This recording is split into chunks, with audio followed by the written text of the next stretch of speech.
Inside Armada, au cœur de l'événement, avec Radio Sensation, du 5 au 16 juin. Bonjour sur Radio Sensation.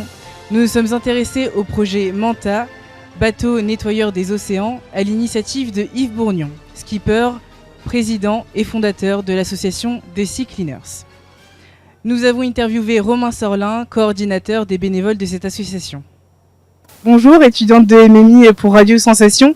On va parler du projet Manta aujourd'hui. Est-ce que vous pouvez vous présenter ? Alors bonjour, moi c'est Romain, donc je suis coordinateur des bénévoles de l'association The Sea Cleaner. Donc je suis chargé de créer des délégations régionales partout en France afin d'agir, sensibiliser et aussi présenter le projet. Justement, parlant du projet, est-ce que vous pouvez nous le présenter ?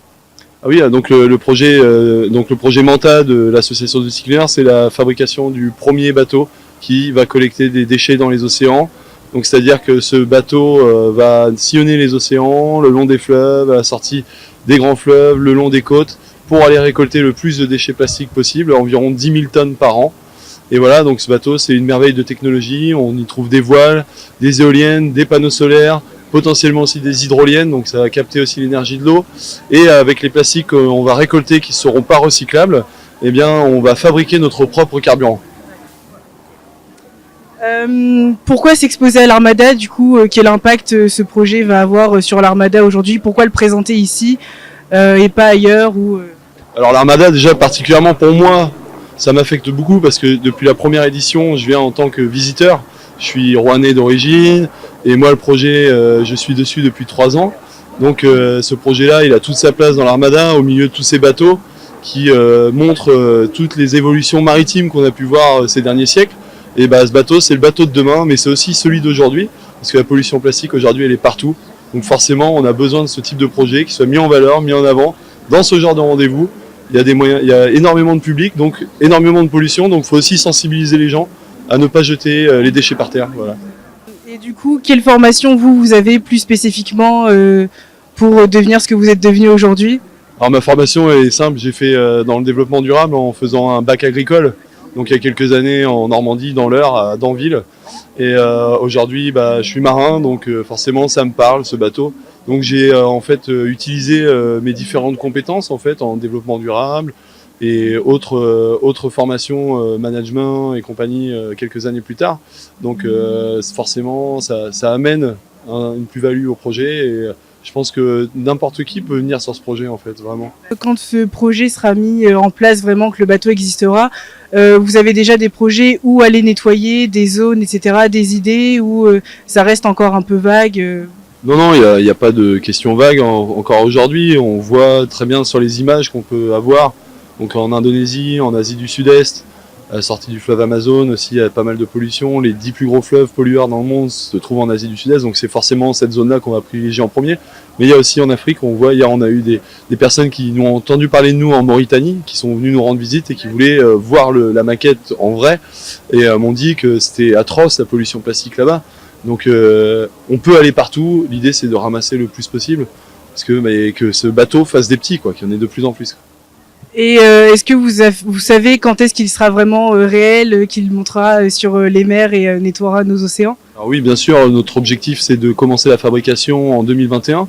On est bien parti concernant les fonds, donc on attend toujours des grandes structures qui nous rejoignent pour financer ce projet, donc des donateurs, des gens qui participent à la boutique, à nos tombolas sur les événements. Mais la fabrication, donc 2021, il faut à peu près 18-24 mois pour fabriquer ce genre de bateau, donc il faut imaginer en 2023 les premières collectes. Et combien de membres du coup sur ce bateau pour le faire fonctionner à plein régime et tout le temps ? Alors les membres d'équipage, clairement on va avoir une quarantaine de personnes sur le bateau qui vont être réparties sur la phase de tri, donc dans l'usine embarquée qui est à l'intérieur du bateau. Donc les déchets sont pris au piège dans les coques, remontent sur des tapis roulants. Ces tapis roulants, des personnes trient et ces personnes-là seront des bénévoles, donc il y aura à peu près une vingtaine de personnes. Et on aura une vingtaine de personnes qui vont travailler dans le personnel navigant, c'est-à-dire qui vont faire manœuvrer le bateau. Donc ça sera des salariés par contre qui seront de la marine marchande en somme. Et on aura aussi des scientifiques et des personnes qui vont s'occuper du pôle pédagogique pour aller sensibiliser les populations aux endroits où on ira.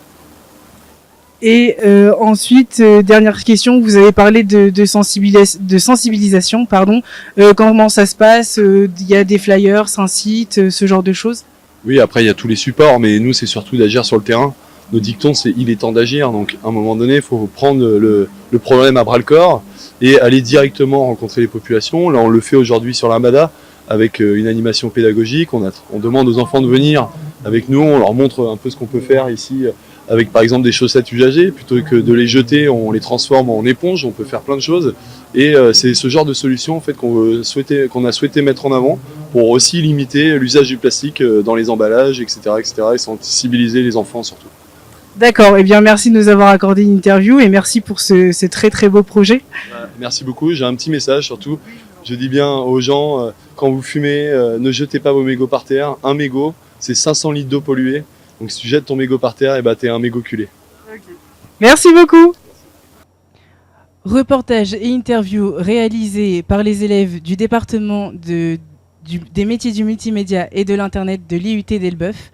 Nous remercions Romain Sorlin, coordinateur des bénévoles de l'association de Sea Cleaners, pour son temps et pour sa gentillesse. Vous retrouverez cette interview en podcast audio et vidéo sur radiosensation.fr et en web TV sur insidearmada.fr.